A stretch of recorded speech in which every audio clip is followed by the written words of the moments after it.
జగద్గురు శ్రీకృష్ణ పరబ్రహ్మణే నమః. శ్రీ శ్రీ శ్రీ విద్యా ప్రకాశానందగిరి గురు పాదుకాభ్యాం నమః. శ్రీరామకృష్ణ గురు పాదుకాభ్యాం నమః. ప్రేమపూర్వక ఆత్మ నమస్కారములు.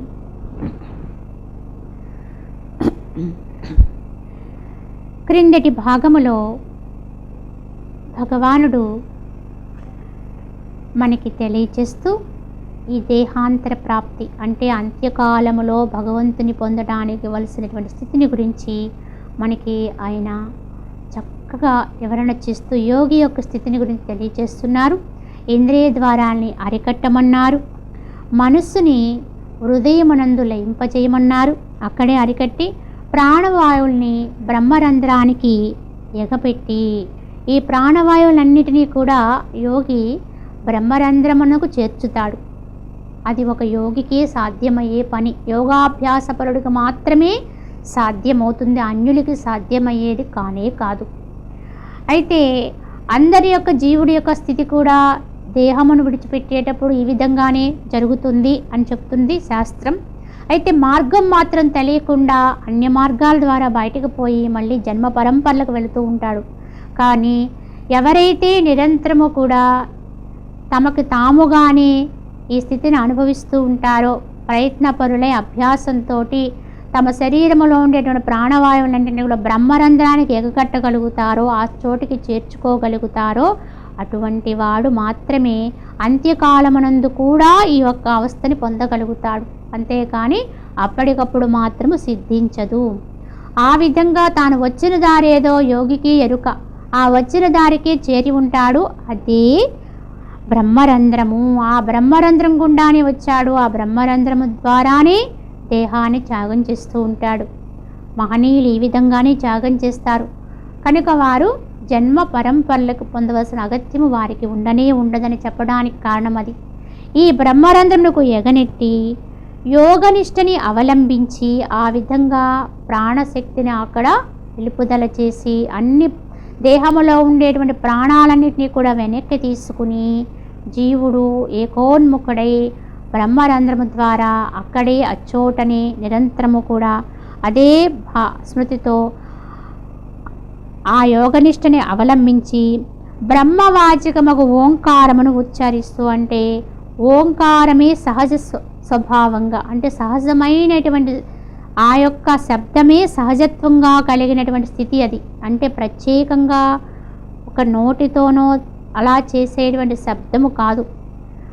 ఆ యోగాభ్యాసములో ఆ యోగ నిశ్చయందు కలిగేటువంటి సహసిద్ధమైన శబ్దమే ఓంకార భావన. ఓంకార స్థితిలో ఉంటూ ఉచ్చరిస్తూ ఆ ఓంకారార్థాన్ని చింతిస్తూ, ఓంకారమే పరబ్రహ్మవాచకమై ఉన్నది కనుక అర్థముతో కూడిన ఓంకార స్థితి, ఓంకార శబ్దము ఓంకారార్థము కలిగిన భావన కలిగినటువంటి వాడే ఎవడైతే ఈ దేహమును త్యాగం చేస్తాడో, విడిచిపెడతాడో అటువంటి వాడే పరమగతియగు మోక్షమును బడేయగలుగుచున్నాడు. ఈ విధానములో శరీరాన్ని ఎవడు విడిచిపెడతాడో వాడికి మోక్షము అన్నారు. మరి ఇటువంటి మోక్షాన్ని పొందాలి అంటే ఇది ఎప్పుడు అభ్యాసం చేయాలంటే జీవితకాలం అంతా ఇట్టి అభ్యాసం కలిగి ఉండాలి. జీవితకాలం అంతా కూడా ప్రతిరోజు కూడా ధ్యానాభ్యాసములు ఎప్పటికప్పుడే అంత్యకాలమునందు జరిగేటువంటి ప్రయాణం, అంత్యకాల స్థితికి సన్నద్ధత కలిగి ఉండాలి. సిద్ధమైపోతూ ఉంటాడు యోగి. ఎప్పటికప్పుడే ఆ రంధ్రము ఆ తలుపు నెట్టుతూ అక్కడే దాని ద్వారా బయటకు వెళ్ళడానికి ఎప్పుడూ కూడా తనకి తానుగానే ఉద్యుక్తుడవుతూ ఉంటాడు. అతనికి అది కొత్త మార్గం కాదు, ఎప్పుడూ వెళ్ళు మార్గమే. ఆ ఎప్పుడూ వెళ్ళు మార్గంలోనే మనం వెళ్ళిపోతాం.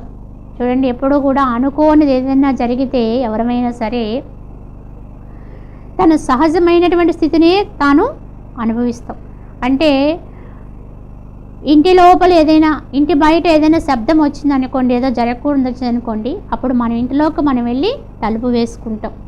అక్కడికి వెళితే మనకి సురక్షితము అనేది మనకు అర్థమవుతుంది. కనుక అలానే జీవుడు కూడా ఎట్టి పరిస్థితుల్లో అయినా సరే మరి ఏదైనా సంభవము కాని స్థితి సంభవం అవుతూ ఉంటే ఆ అంత్యకాలమునందు కూడా మరి ఏమాత్రం వెరవక వెనువెంటనే జీవుడు తన స్వస్థానానికి తాను పోతూ ఉంటాడు. ఎప్పుడు తనకి ఎరుకైన జీవుడైతే, తన స్వస్థానం ఏదో తనకి ఎరుకైన జీవుడైతే ఏమాత్రము చిన్న కదలిక కూడా ఆ యొక్క తన స్థానాన్ని తాను పొందుతూ ఉంటాడు. జీవుడి యొక్క స్థానము అదయ్యే ఉన్నది యథార్థంగా, కానీ ఆ ఎరుకే మనకి లేదు. ఎవరైనా సరే గమనించుకోండి, ఏదైనా అనుకోని సందర్భం జరిగినప్పుడు కానీ, పెద్ద శబ్దాన్ని విన్నప్పుడు కానీ, వెంటనే మనము మన గతిని కనుక పరీక్షించుకుంటే మనలో ఉండేటువంటి ప్రాణవాయువులన్నీ పైకి ఎగిసిపోతూ ఉంటాయి. పై ప్రాణాలు పైనే పోయాయి అని ఒక శబ్దం కూడా వాడుతూ ఉంటారు మనోళ్ళు. ఏదైనా వినకూడదు విన్నా, జరగకూడదు జరిగినా అప్పుడు ఏం చెప్తారు, పై ప్రాణాలు పైనే పోయాయి అంటారు. అంటే ఏంటి, జీవుడు పైకి వెళ్ళిపోతాడనమాట. అంటే జీవుడి యొక్క సొంత స్థానం, సొంత ఇల్లు అక్కడే ఉంది. ఎవరికి తెలిసినా తెలియకపోయినా తప్పకుండా జీవుడు ఉలిక్కిపాటులో కూడా పైకి పోతూ ఉంటాడు. గతి పైకి వెళ్ళిపోతూ ఉంటుంది, మళ్ళీ కిందికి దిగిపోతూ ఉంటుంది. కానీ దీన్ని మనం ఎవ్వరము కూడా గమనించం. కానీ యోగులు మాత్రం ఎప్పుడూ కూడా సహసిద్ధంగానే జీవుడు గతి ఆ ఉత్కృష్టమైనటువంటి ఆ ఉన్నతమైనటువంటి స్థానంలోనే ఉంచుతూ ఉంటారు. ఎప్పుడూ ఆ అవస్థలోనే ఉంటూ ఉంటారు. ప్రతినిత్యము కూడా తాము చేస్తున్నటువంటి ధ్యానాభ్యాసంతో ఎప్పుడూ కూడా ఆ స్థానాన్ని అంటుపెట్టుకుని ఉంటారు. కనుక వారికి అంత్యకాలం అనేది ఎప్పుడో కొత్తగా సిద్ధించేది కాదు. చెప్పాలంటే ఎప్పుడు పిలిస్తే అప్పుడు పలికేలా ఉంటారు. ఎప్పుడు అవసరమైతే అప్పుడు తలుపు తెరుచుకుని బయటికి వెళ్ళిపోవడం సిద్ధంగా ఉన్నట్టుగా నిలబడి ఉంటారు. కనుక వాళ్ళు సహజ మరణాన్ని పొందుతారు, సహజావస్థలో ఉంటారు. వారికి వెళ్ళాలంటే వెళ్ళొచ్చు బయటికి, లేదా అచ్చోటనే ఉండొచ్చు కూడా. అచ్చోటనే ఉండి దేహాన్ని విడిచిపెట్టి కూడా సజీవంగా ఉన్న యోగులు మహనీయులు ఎందరో ఉన్నారు. మరి ఈ రోజున ఎందరో జీవ సమాధులు చేశారు గతములో. అంటే మరి ఎవరిని చేశారండి అంటే, అందరికీ చేస్తారా అంటే అది అందరికీ చెయ్యకూడదు కూడా. మరి ఎవరికి ఇది వర్తిస్తుంది అంటే, ఈ విధంగా యోగాభ్యాసపరుడై దేహము నుంచి వైదొలిగి కూడా, దేహం నుంచి అన్ని రకాలుగాను తన శక్తిని ఉపసంహరింప చేసుకుని కూడా తాను మాత్రం తన స్థానములో, తన స్వస్థానములో ధ్యానమగ్నుడై ఉండగలిగిన వాడెవ్వడో. అంటే దేహరీత్యా వాడిని చనిపోయిన వాడిగానే పరిగణలోకి తీసుకోవచ్చు. వాడు నాడి ఆగిపోవచ్చు, గుండె కొట్టుకోవడం ఆగిపోవచ్చు, అయినా కూడా వాడు సజీవంగానే ఉండొచ్చు. అంటే ఏమిటి, తానున్నటువంటి స్థానంలో, తన స్థానంలో తాను ధ్యానమగ్నుడై ఇప్పటి సైన్స్ కూడా అందని విధంగా ఎవరైతే ఉంటారో అటువంటి యోగులకు మాత్రమే ఈ యొక్క జీవ సమాధి అనేది ఏర్పాటు చేయబడినది. ఈ విధంగా మనకి ఎందరో మహానుభావులు గతములోనూ ఉన్నారు, ఇప్పుడు ఉన్నారు. అలనాడు వీరబ్రహ్మం గారు జీవ సమాధి అయ్యారు చెప్తారు. అలానే సాయిబాబా గారికి సమాధి ఉంది. ఇలా ఎందరికో మహనీయులకు ఉంది. అలాగే మన గురుదేవుడు శివానంద పరమహంస వారికి ఆయన జీవ సమాధి. ఇలా ఎందరో మహానుభావులు మరి సమాధి అయిన వాళ్ళు ఉన్నారు. కానీ ఇది అందరికీ వర్తింపచేసేది కాదు. కనుక అటువంటి వారు అవసరం అనుకుంటే దీని నుంచి స్వచ్ఛందంగా, స్వయంగా, చాలా సూక్ష్మంగా, తేలికగా విడిపడగలుగుతారు. లేదా అచ్చోటనే ఉండి తమ స్వస్థానంలో తాము ధ్యానమగ్నులై, యోగమగ్నులై ఉంటారు. కానీ అటువంటి స్థాయిని మనము పొందాలి అంటే నిరంతర అభ్యాసం ఉండాలి. ఎప్పుడు జీవితకాలమంతా అతి పిన్న వయసు నుంచి ఈ అభ్యాసం అలవర్చుకోవాలి. పిల్లల దగ్గర నుంచి కూడా ఈ యోగాభ్యాసం అనేది అలవాటు ఉంటేనే అప్పటికి అది మనకు ఉపకరిస్తుంది.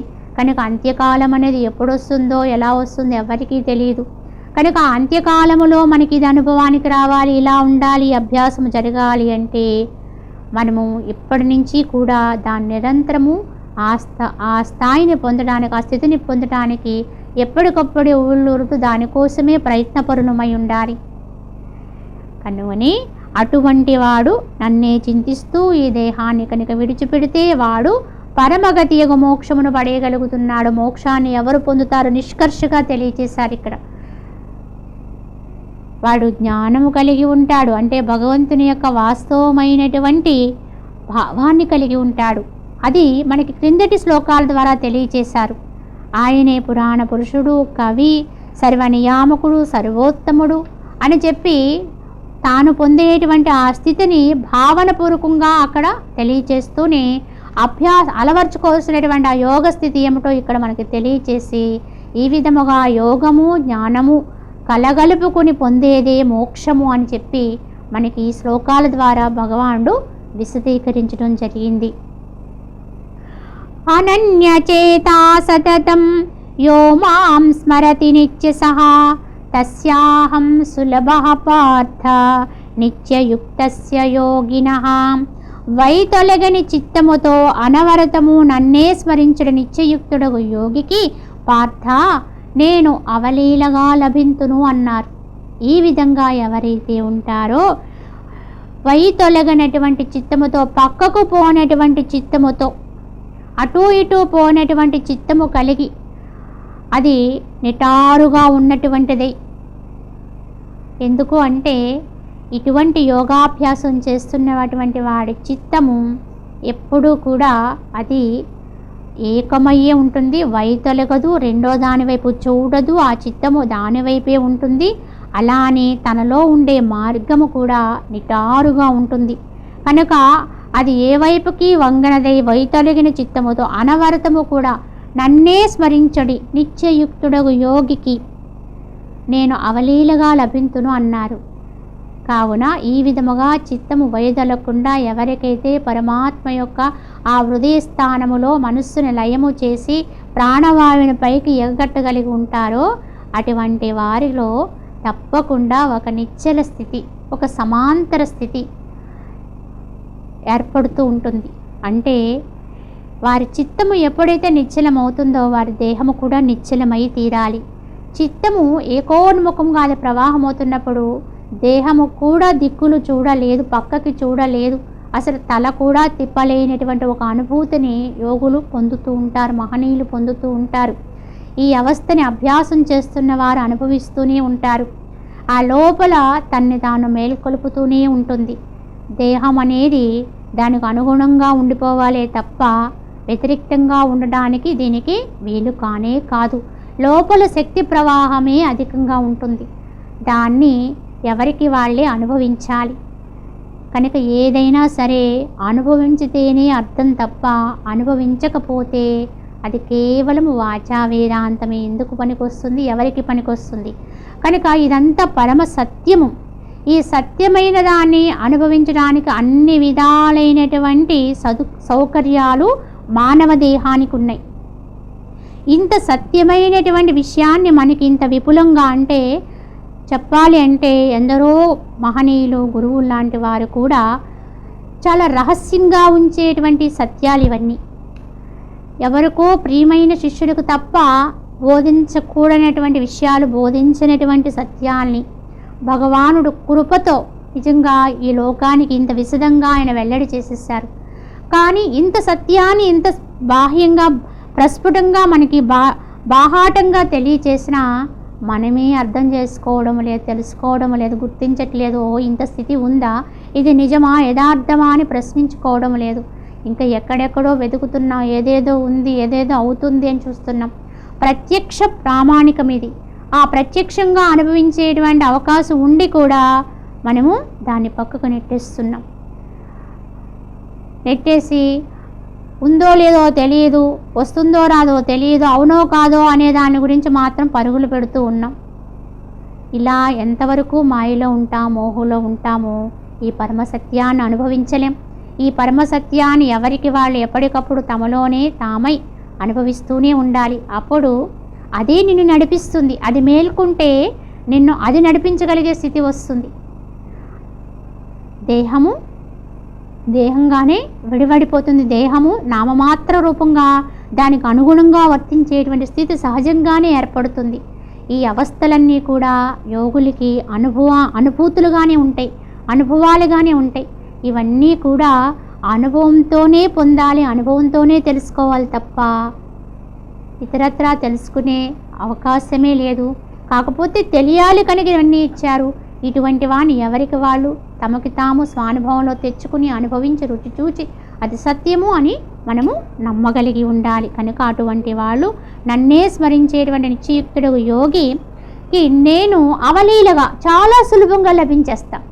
ఎందుకంటే మనసు నిరోధించేశాడు, ప్రాణశక్తిని ఎగబెట్టాడు, అన్ని రకాలైన మార్గాల్ని సుగమం చేశాడు. సరిగ్గా దాన్ని సుస్పష్టంగా దాన్ని ఏర్పాటు చేసుకోగలిగితే భగవంతుడు లభించడానికి అడ్డేముందండి? ఆవల ఎక్కడో ఉండేటువంటి కాంతిని నువ్వు దర్శించాలి అంటే చూడండి, చిన్న పిల్లలకి చెబుతూ ఉంటారు పాఠాలు. 3 అట్టముక్కల్ని మనకిచ్చి వాటికి వేరువేరు చోట్ల వేరువేరు రంధ్రాలు చేసి ఆ రంధ్రాల ద్వారా ఆవల ఉన్నటువంటి కొవ్వు ఒత్తులో ఉన్నటువంటి ఆ కాంతిని దర్శించమని చెబుతూ ఉంటారు. అప్పుడు ఏం చేస్తాం మనము?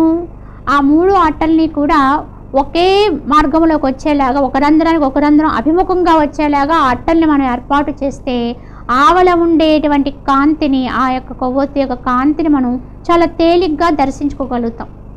అలా కాకుండా ఆ రంధ్రాలని వేరు వేరు చోట్ల అమర్చినట్లయితే, ఎగుడు దిగుడుగా పెట్టినట్లయితే ఎంత కష్టపడినా మనకి ఆవల ఉన్నటువంటి ఆ యొక్క కాంతి మనకి అనుభవానికి రాదు, దాన్ని దర్శించలేం.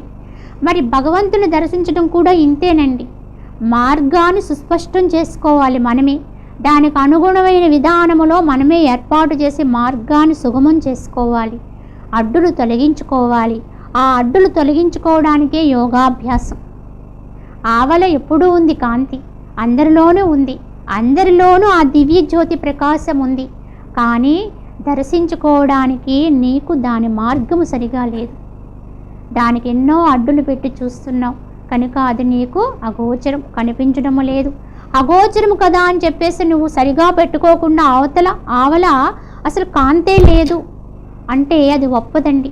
అది ఉంది, అది సత్యం, అది వెలుగుతూనే ఉంది, కానీ నువ్వే చూడలేకపోతున్నావు. మరి చూడాలంటే ఏం చేయాలి? దాన్ని సక్రమ పద్ధతిలో అమర్చుకోవాలి. అప్పుడు ఆ రంధ్రాలన్నీ ఏ విధానంలో ఉన్నాయో వాటన్నిటిని ఒకదానికొకటి అభిముఖంగా వచ్చేట్టుగా, ఒకే లైన్లో ఒకే వరుసలో వచ్చేటట్టుగా నువ్వు ఏర్పాటు చేయగలిగినట్టయితే చాలా తేలిగ్గా దర్శించేస్తావు. యోగి యొక్క స్థితి కూడా ఇదే.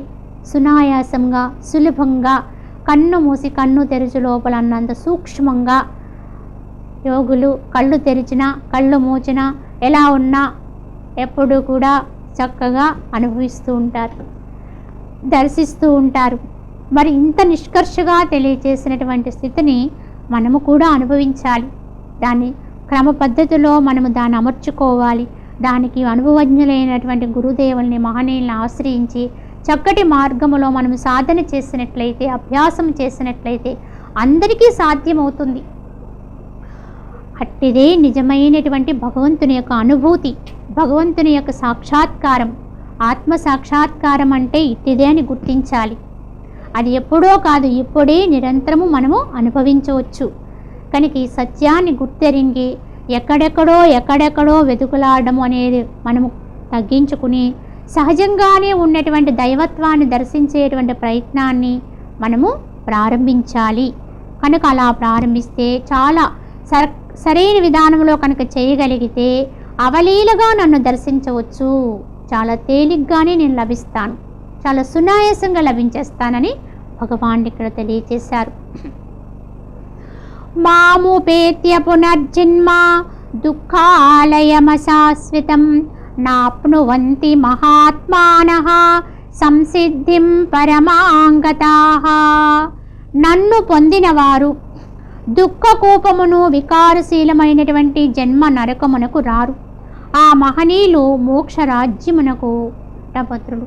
సరే, ఈ విధముగా భగవంతుని పొందుట అనేది ఎట్టి ఫలితమునిస్తుందో కూడా చెబుతూ, ఈ విధముగా పరమాత్మని పొందినవారు మళ్ళీ ఈ జనన మరణ ప్రవాహములో పడి కొట్టుకుపోవాల్సిన అవసరమే లేదు. ఈ యొక్క జన్మ నరకాన్ని, గర్భస్థ నరకాన్ని అనుభవించవలసిన పరిస్థితి వారికి ఏర్పడదు. కనుక అటువంటి మహనీయులే మోక్ష సామ్రాజ్యానికి పట్టభద్రులు, వాళ్ళే అధికారులు. దేనైనా ఒకదాన్ని మనము సంపాదించాలి, ఉద్యోగం సంపాదించాలంటే ఒక పట్టభద్రత ఉండాలి, ఒకదాని యందు మనం ఉత్తీర్ణత కలిగి ఉండాలి.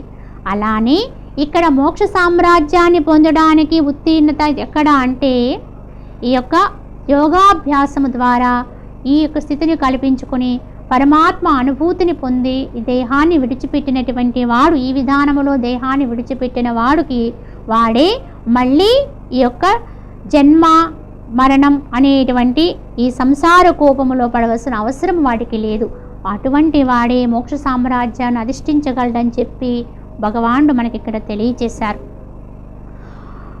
ఆ విధంగా కాకుండా ఇంక ఏ మార్గమైనా సరే మళ్ళీ తిరో మార్గమే, ఈ మార్గం ఒక్కటే మళ్ళీ తిరిగి రాని మార్గంగా చెప్పారు. అంటే ఒక్కసారి పొందితే మళ్ళీ ఇంకా దిగవలసిన అవసరం లేనటువంటి పదవిది. ఒక్కసారి చేరితే మళ్ళీ వెనుకకు రావాల్సిన అగత్యము రానటువంటి స్థితి అది.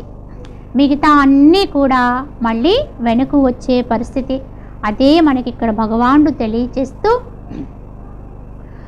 ఆ బ్రహ్మ భువనాల్లోకా పునరావర్తినోర్జున మాముపేత్యతు కౌంతేయ పునర్జన్మన విద్యతే.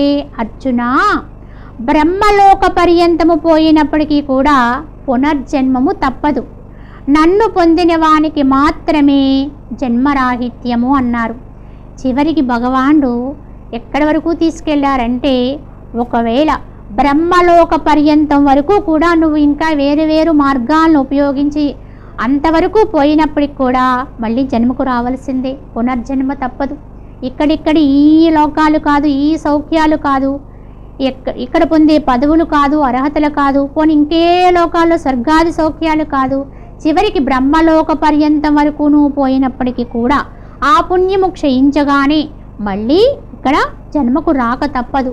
మరి ఎవరికి తప్పుతుందండి జన్మకు రావలసిన అగత్యం? ఎవరికి ఉండదండి అంటే ఒకే ఒక్కరికి. అదే ఎవరైతే పరమాత్మని పొందుతారో, ఇంతకుముందు మనం చెప్పుకునేటువంటి పద్ధతిలో ఎవరైతే నన్ను పొందుతారో అటువంటి పొందిన వానికి మాత్రమే జన్మరాహిత్య స్థితి, జన్మకు రావలసినటువంటి స్థితి ఏర్పడదు, మళ్ళీ జన్మకు వచ్చేటువంటి అగత్యము ఏర్పడదు అని చెప్పారు. దీన్ని బట్టి ఇంకా మిగతా అన్నీ కూడా ఈ యొక్క బ్రహ్మ సామ్రాజ్యం ముందు, అంటే ఈ యొక్క ఆత్మ సామ్రాజ్యం ముందు అన్నీ దిగదుడిపే. ఇదే యథార్థమైన స్థానము. ఎప్పటికైనా అందరము కూడా అచ్చోటికి చేరుకోవలసిన వాళ్ళమే కనుక ఆ విధానములో ఆ స్థానము కొరకు ప్రయత్నించుటే యథార్థ ప్రయత్నం తప్ప మిగతా అన్నీ కూడా అన్ని ప్రయత్నాలే అవుతాయి. కనుక మనం చేసి ఈ చిన్ని వాటి కోసం చేసి ఈ ప్రయత్నాలన్నింటినీ కూడా ఏకోన్ముఖం చేసి ఒకే ఒకటైనటువంటి తిరుగులేని మరుగులేని ఇంకా మళ్ళీ ఆ చోటు నుంచి వీడిపోవలసిన అగత్యము లేనటువంటి ఏకైక సామ్రాజ్యమైనటువంటి ఆత్మ సామ్రాజ్యాన్ని అధిష్ఠించడానికే మనం అందరం కూడా ఉద్యుక్తులై ఉండాలి అని చెప్పి దీన్ని బట్టి మనం అర్థం చేసుకోవాలి. నన్ను పొందిన వారికి మాత్రమే జన్మరాహిత్యం అని చెబుతూ కాల ప్రమాణాన్ని బట్టి కూడా మనకి దీన్ని విశదీకరిస్తూ సహస్రయుగ పర్యంతం అహర్యద్ బ్రహ్మణో విదుః రాత్రిం యుగ సహస్రాంతం తేహో రాత్రవిదో జనాః. బ్రహ్మదేవుని యొక్క పగలు 1000 మహాయుగముల కాలము, ఒక రాత్రి కూడా మరలా 1000 మహాయుగముల కాలమే. ఈ విషయమును తెలిసిన వారే అహోరాత్రి తత్వజ్ఞులు అన్నారు. ఇక్కడ బ్రహ్మదేవుని యొక్క ఆయుష్ని కూడా లెక్కకు తీసుకుని వచ్చారు. ఎందుకంటే బ్రహ్మదేవుడికి కూడా ఆయుష్ ఉందట, అది కూడా 120 సంవత్సరములు మాత్రమే. మానవుడి యొక్క సంపూర్ణమైన ఆయుష్ కూడా 120 సంవత్సరాలట. అదే ఆయుష్ బ్రహ్మదేవుడికి కూడా. కానీ మరి ఎక్కడ తేడా ఉందండి, ఎక్కడ వ్యత్యాసం అంటే వీరిరువురికి కాల ప్రమాణములో తేడా ఉంది. ఎలా అంటే మన యొక్క భూమి మీద 4 యుగములు కలిపితే ఒక మహాయుగము. అంటే కలియుగమునకు రెట్టింపు కాలము ద్వాపర యుగము, కలియుగమునకు 2 రెట్లు త్రేతాయుగము, 3 రెట్లు కృతయుగము. మొత్తం ఈ 4 యుగముల కాలమును కలిపి ఒక మహాయుగం అంటారు. ఇలాంటి మహాయుగములు 1000 కలిస్తే బ్రహ్మదేవుడికి 1 పగలవుతుంది. అదే విధముగా మరల ఇంకొక 1000 మహాయుగముల కాలము గడిస్తే బ్రహ్మదేవుడికి 1 రాత్రి. అంటే 2000 మహాయుగములు గడిస్తే బ్రహ్మదేవుడికి 1 రోజు. అలాంటి రోజులు 30 గడిస్తే ఆయనకు 1 నెల. అలాంటి నెలలు 12 కలిస్తే మళ్ళీ ఆయనకు 1 సంవత్సరము.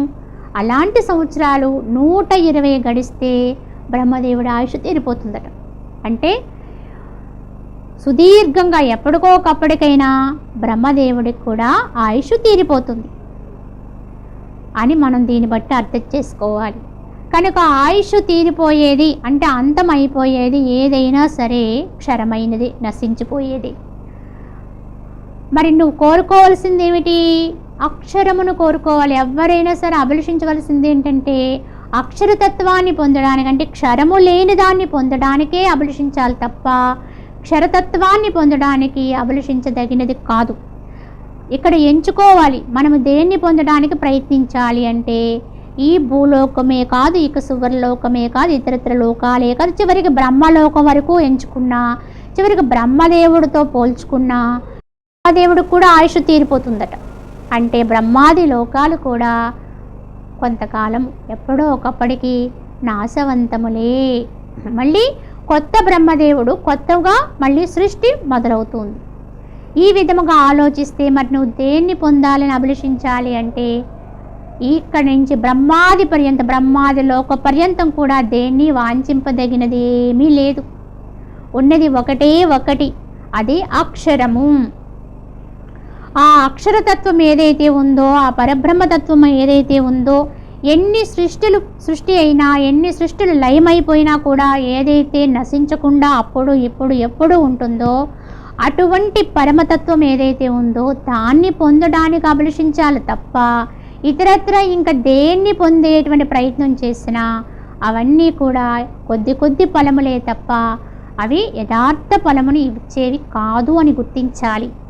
ఆ అక్షర పరబ్రహ్మ యొక్క దర్శనమే యథార్థ దర్శనం తప్ప మిగతా దర్శనములన్నీ ఇక్కడిక్కడ ఆగిపోయేవే. మనము తృప్తి పడిపోతాం తప్ప అవేమీ కూడా వాస్తవ దర్శనములు కాదు అని గుర్తించి ఆ అక్షర పరబ్రహ్మతత్వ అనుభూతియే, ఆ పరబ్రహ్మానుభూతియే పరబ్రహ్మ దర్శనంగా గుర్తించాలి. కనుక ఆత్మదర్శనము, పరమాత్మ దర్శనము అంటే కంటితో చూసి దర్శించేది మాత్రము కానే కాదు. ఒక వస్తువుల లేకపోతే ఒక విషయంగా కంటితో చూస్తూ ఉంటూ లేకపోతే అనుభవించేది కాదు, అది తానుగా అనుభవించేది. అంటే ఒక పదార్థాన్ని తింటూ దాని రుచిని అనుభవిస్తూ తాను ఆ రుచి ఒకటైపోయినట్లుగానే భగవంతుని యొక్క అనుభూతి కూడా అలా అనుభవిస్తూనే తెలుసుకోవాలి. కావున దాన్నే కోరుకోవాలి తప్ప ఇంక ఇతరత్ర ఏవీ కావు అని చెప్పి ఎవరికి వాళ్ళని తెలుసుకోవాలి. అలా తెలుసుకున్న వాళ్ళే తత్వజ్ఞులు అవుతారు అని చెప్పి భగవానుడు ఇక్కడ తెలియజేశారు. కావున ఈ విధముగా ఆ బ్రహ్మాది లోకాలను కూడా చిన్నవిగా మనం భావిస్తూ అటువంటి తత్వజ్ఞానాన్ని పొందాలి. మరికొంత విషయాన్ని వచ్చే భాగంలో మనం తెలియచేసుకుందాం. హరి ఓం తత్సత్.